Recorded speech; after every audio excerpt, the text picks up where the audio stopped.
on those kind of the things, and some of those roles in the school life.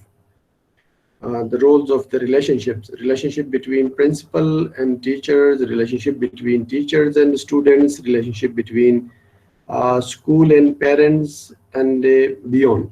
So how these relationship enable a learner or creates problems for a learner to make meaning of the school and schooling.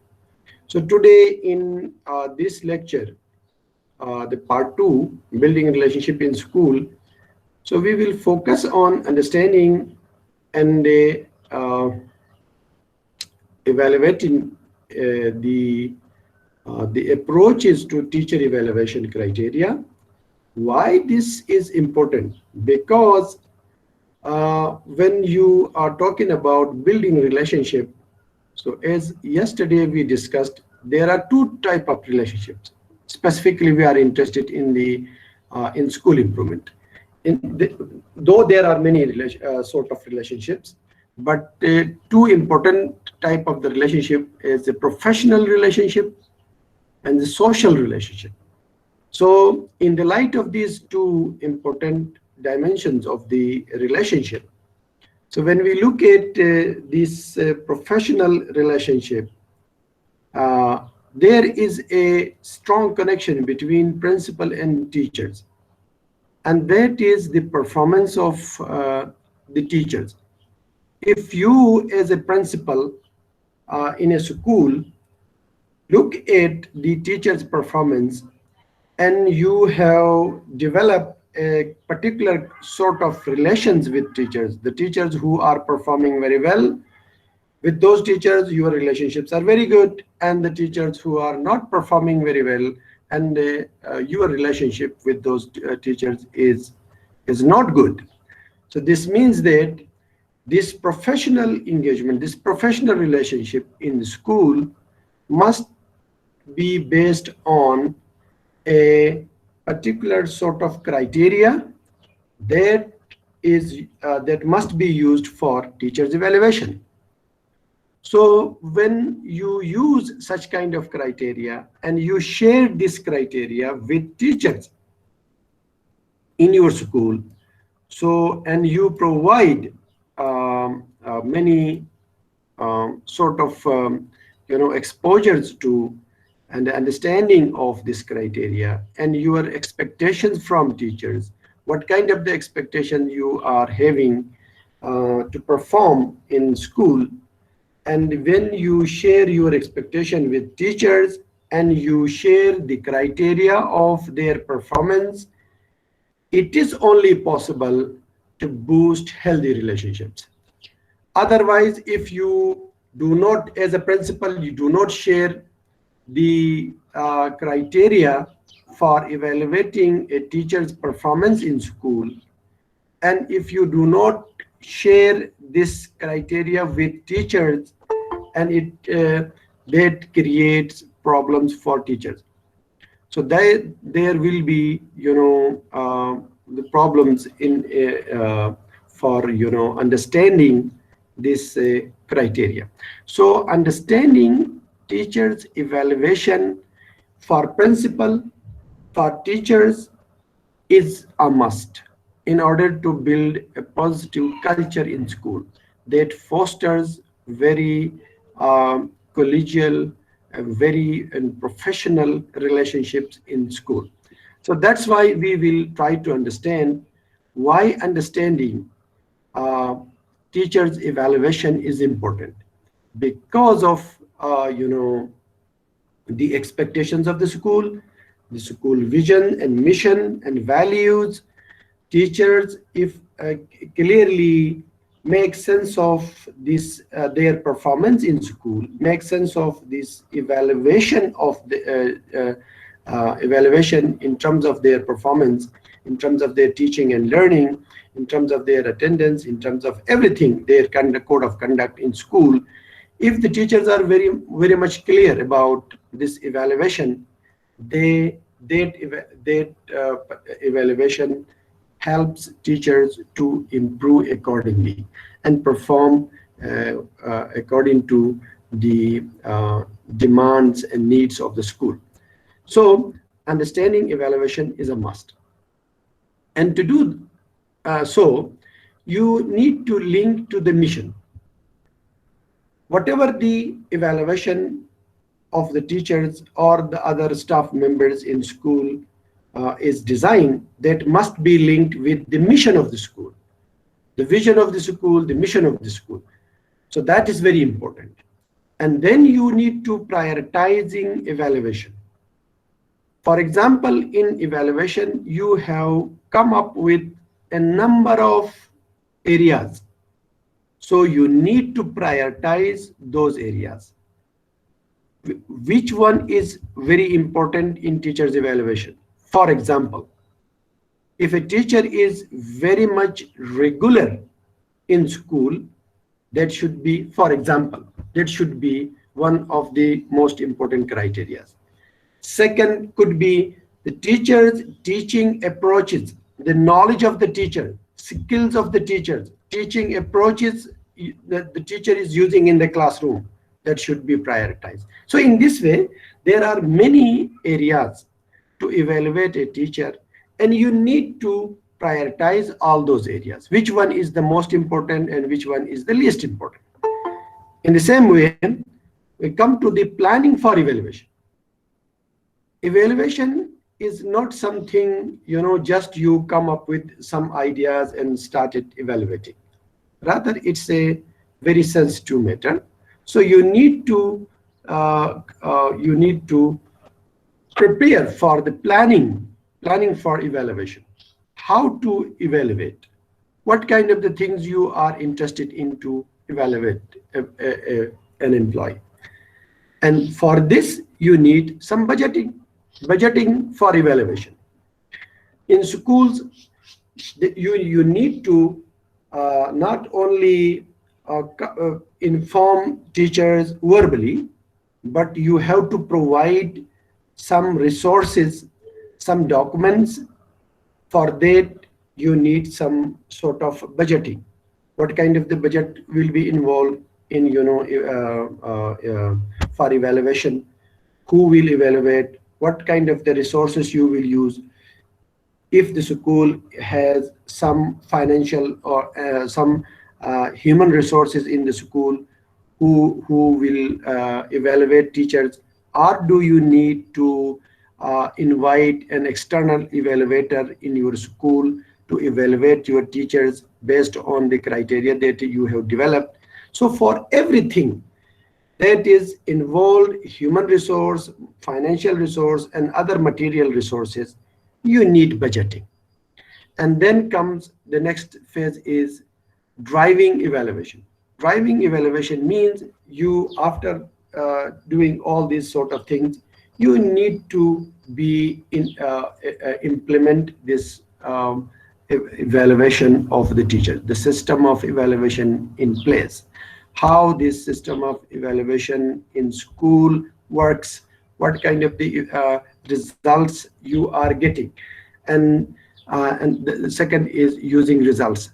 And after implementing this evaluation, what kind of the results you are getting? Who is performing well? Who is performing not well? What kind of the feedback you are providing to those people who are not performing well?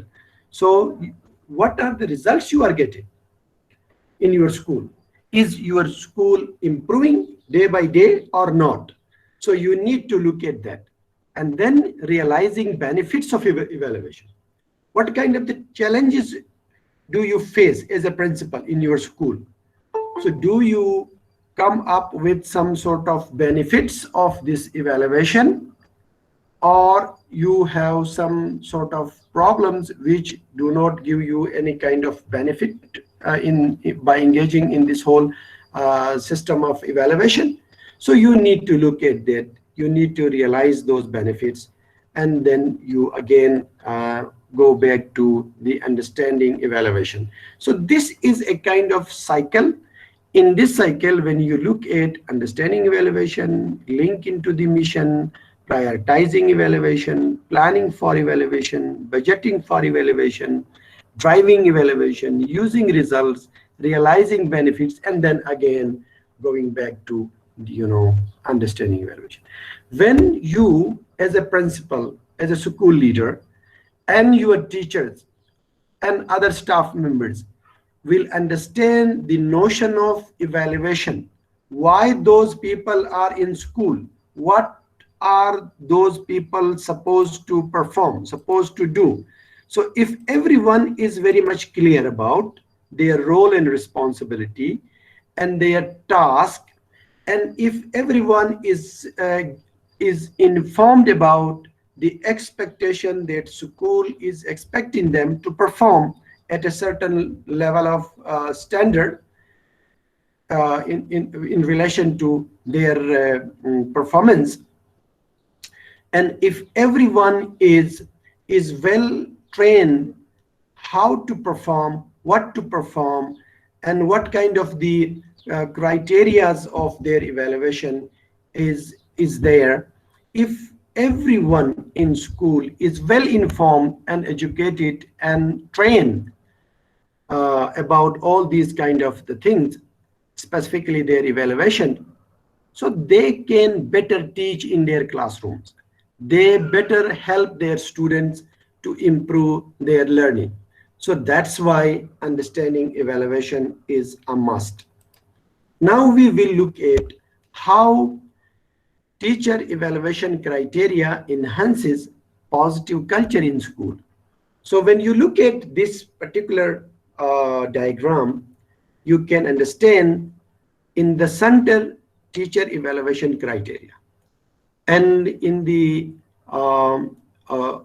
circle, outer circle, you can see there are many areas. For example, look at this point, and that is the individualizing instruction.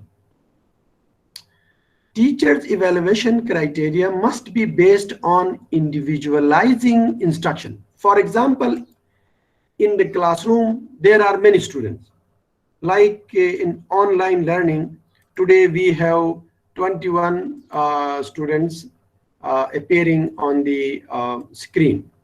So if I do not look at everyone's need, everyone's individualized instruction, when we go back to discussion and discourses forum, I try my best to engage every student to discussions, give chance to share their ideas. If they have any concern, if they have any question, they should raise the question. So in this way, this individualizing instruction is important. Teachers should use individualizing instruction. Needs of everyone's needs to be fulfilled, everyone's problems to be addressed while they are in the teaching learning activities. So the another thing is subject matter knowledge. Teachers must have a subject matter knowledge. Without subject matter knowledge, no one can teach effectively in the classroom. So the first and important thing is subject matter knowledge. Another thing is fostering a safe, positive learning environment. In the classroom, wherever the students from wherever the students are coming from different cultural backgrounds, they must feel safe and secure in their classroom, and they must feel a very positive learning environment in the school. So if they raise any question, their voices must be heard, their voices must be valued, they should be given chance to speak. So in this way, if you provide a conducive learning environment in your school, so the learners without any hesitation, they can share their ideas in the classroom. So this criteria, teachers evaluation criteria, is based on fostering safe, positive learning environment. Similarly, use student data to modify instruction. So it is also very important for a teacher to use student data. What kind of activities a student perform in the classroom, what kind of the activities a student perform outside the classroom, how these activities help a student to to learn powerfully. So if the teachers have this sort of data, then based on their data, teachers can change their teaching approach, instructional approach, pedagogical engagement in the classroom. So that's very important for developing a teacher's evaluation criteria to aid this factor. Either teachers are using students' data to change their teaching learning approaches or not. So what are they doing? So that's very important. Another thing is communicating with parents and school community. If a child is habitually absent, for example, or a child is not concentrating on learning in the classroom, or if a child is creating problems for self and others with peers in school, so the teacher must communicate these sort of problems with parents.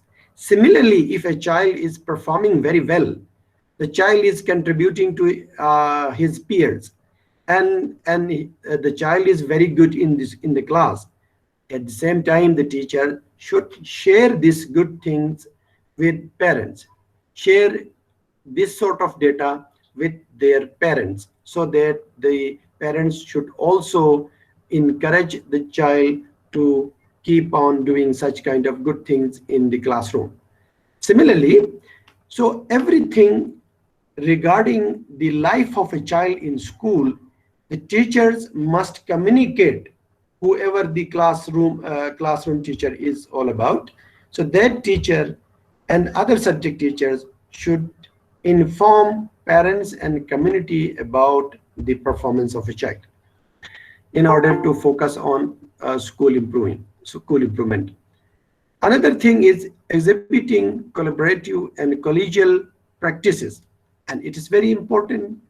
If a child in the classroom is a collaborative and is having a collegial behavior with his peers and with the teachers and other staff members, so how to create this, how to help students to exhibit a collaborative and a collegial practice in the school, in the classroom, during the school time.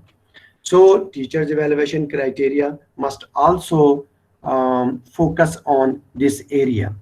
Similarly, centering instruction eye on high performance. This is the most important area. Whatever the evaluation of the teachers is all about, on the top, your instruction as a teacher must be very high, centering instruction on high expectation.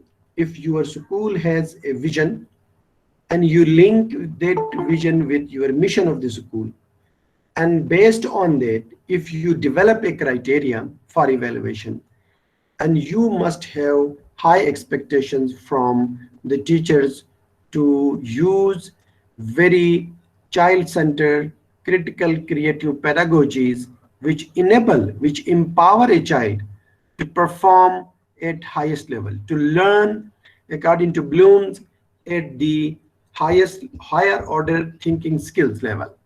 If your instruction is only based on lower order thinking skills, remembering and understanding, and if your teaching learning activities are focusing only remembering and understanding, that does not make any sense for instruction at high performance, right? So you need, as a teacher, your focus must be not only at lower order thinking, but also at middle order thinking and higher order thinking skills. So if you perform accordingly, if you design activities in your teaching learning on these sort of standards, so this means that you are performing very well. So this teacher evaluation criteria is based on this sort of standard. And another point you can see, demonstrating effective teaching practices. So you as a teacher, you must demonstrate, you must practice effective teaching practices. Your teaching practices must be effective. Your teaching practices must focus on learner center. Your teaching practices must enable every child in your class. No child left behind to learn something in the classroom. Whatever you have come up with your own teaching learning objectives in the classroom, so at least everyone should achieve those objectives in the classroom. So this is how you can make sense of, you know, teacher evaluation criteria. And if as a principal, as a school leader, you develop a very positive culture in your school, and that positive culture enables everyone to share their ideas, to share their views about their performance, what are the challenges they are facing while performing their duties as a teacher, while performing their duties as an assistant teacher, performing their duties as a teacher educator, performing their duties as a other ordinary staff member. Everyone, if you have developed as a very positive culture in your school, so those staff members will come to the principal and they share their ideas for improvement, and they share their concerns on their way to achieving the objectives. If they face any sort of difficulty, any sort of problems in their job, if they can openly share with the principal, and the principal listen to those people and respect their voices, and incorporate all this data while developing a criteria for evaluation. So these sort of practices enable that school leader, that school principal, to improve the school. So school improvement is very sophisticated, complex situation. It's not so simple. So you need to focus on each and every dimension of your engagement, your interactions, your communication, your relationships with every individual. Your relationship defines how your activities focus on school improvement. So each and every step you are taking in your school, each and every interaction that you are having with the staff members, particularly with the teachers, that makes a big sense. So you need to understand this whole dynamics of your communication, your interactions, your relationships with the staff members in order to foster school improvement program.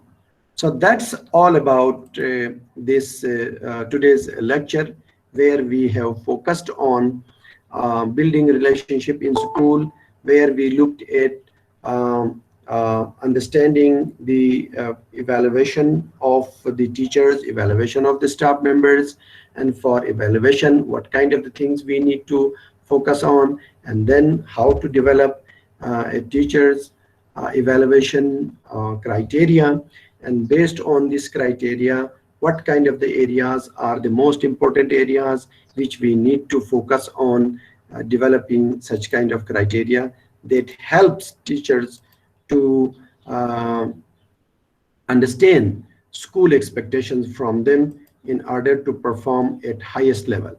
If the teachers are performing at highest level, if the principal is sharing all these expectations from the teachers and train the teachers accordingly, then definitely you are an active leader, you are a proactive leader that who is focusing on school improvement. So this is how you can understand the notion of school improvement in this way.